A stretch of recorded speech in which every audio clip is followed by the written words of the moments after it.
KQZ vendos, votat e diasporës do të numërohen tek Parku Olimpik në Tiranë. KQZ-ja miratoi rregullat e fundit për votimin nga jashtë. Komisioni Qendror i Zgjedhjeve miratoi projekt vendimin për administrimin, numërimin dhe vlerësimin e votave nga jashtë, vendin si dhe dokumentacionin për tabelimin e rezultatit.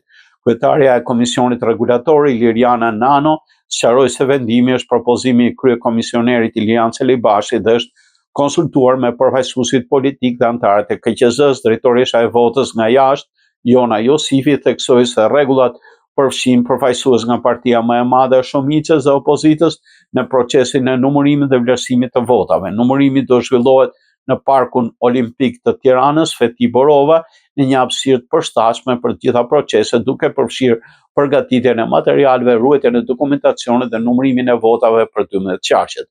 Ambienti është siguruar për një periudhë për 1 muaj e 20 ditësh pa kosto shtesë për KQZ-n.